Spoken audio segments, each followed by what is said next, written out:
Wiatschlep, Schedschlep Altis Lechil, Troy Wyatt Tietsta, Stokwabi Chud, Tulal Chud Zizalalich, Yafbad Chud. Hello, everyone. My name is Troy Wyatt. I'm from Seattle, Washington, of the Snoqualmie Indian tribe. I'm also a proud father, and I'm also the founder of the first native-owned, commission-free talent buying agency. What are some of the concerns that are creating a lot of issues for you? Has anybody got something to bring up? Troy? What a surprise. I think the main concern would probably be the inequity in pricing for the entertainers being pitched to us. Define inequity. Paying $50,000 for the theater I booked, and then the casino down the road with a comparable size venue paying $85,000.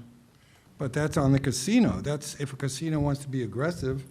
Is it wrong? Yeah, but who knows it's wrong in free, in the world. It's an assumption that everybody... You can't put down the casino down the street that they want to be more aggressive than your casino. Well, that's assuming everybody knows the difference between the prices they're being pitched, which is majority of the time not the case. That's on them. I think it's on the buyer and the And agent true, that's and again, pitching the price. but at the end of the day, the casino, the general manager, the marketing director makes that decision. So you're saying they should know better? I'm saying they should be educated. Agreed. Let me ask you this, Billy. What's a fair price for Smokey Robinson? Whatever the public wants. Is $150,000 too much? It depends. If you sell it out and you get some gamblers and people like them. The flat fee deal has been kept alive by tribes, and outside of Indian gaming, it's pretty standard that you're looking at a promoter profit deal, a door deal, or a percentage of gross deal. There's mutual risk involved in that. And I think that has helped kind of increase the inequities that we see in this pricing because it's such an easy thing to do to just say, oh yeah, that's $75,000. And it's like, okay, well, what's the average gross? And then they give you some ambiguous number that you can't back up. And even if you're looking at, to your point, Polestar or any resource under the sun, doesn't mean it's accurate. And it's their opinion. I'm always been of the mindset different. that, believe none of what you hear and only half of what you see.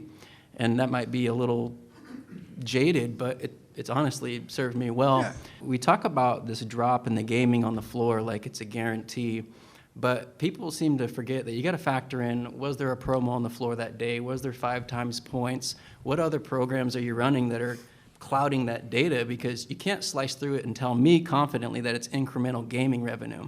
We talked about this in Nashville. If it's a Saturday show and you've got never talked about it. Well, if you've got a Tuesday, Wednesday, Thursday, guest, they've established this is their pattern. This is when they win midweek. They'll skip those days and go to Saturday and spend the same money. So if you look at their average play over the course of a year, it's pretty comparable. It's really hard to influence a gambler's behavior. And where are you getting this data from?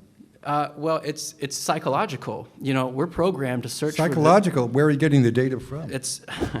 You want me to tell you the textbook? No, there's no textbook. No, there is, because we're programmed to Yes. search for the next Young Steve, random yes. reward, right? So it's a psychological reward that they're pursuing. When you go to a concert, it's because you're obsessive over the entertainment. So you can't tell me it's the same type of compulsive behavior. I don't think there's anything on paper. Every casino is different. Every drop is different. Yes. You're going to lose money on most of these shows, but you're part of a brand that's a bigger picture. My tribe's brand is gaming. A lot of casinos are averaging $1 to $3 million losses in their entertainment programs, and it comes from that inequity in pricing. And it's honestly absolutely unfair because I use the gas station analogy because if you've got a fuel tanker coming to fill up your gas station, they're not going to charge you more for fuel because you have a profitable enterprise that's being penalized for free enterprise, and that doesn't really exist in the other industry. Somehow in entertainment, it's okay to gouge on pricing. And I don't like the word gouge because I think... What word do you prefer? I would say what they feel is profitable.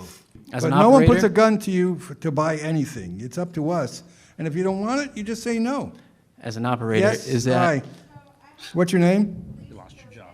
The new customer is great, Billy, but there's really only 3 gamblers. You've got the professional, the casual, social, and the habitual. 80% of your revenue is going to come from roughly 20% of your top players.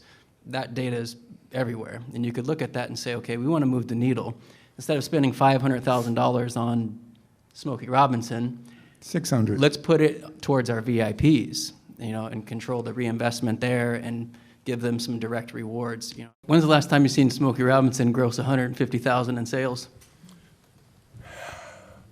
Okay, so the issue we're talking about here is artist pricing. He just loves to stir it up.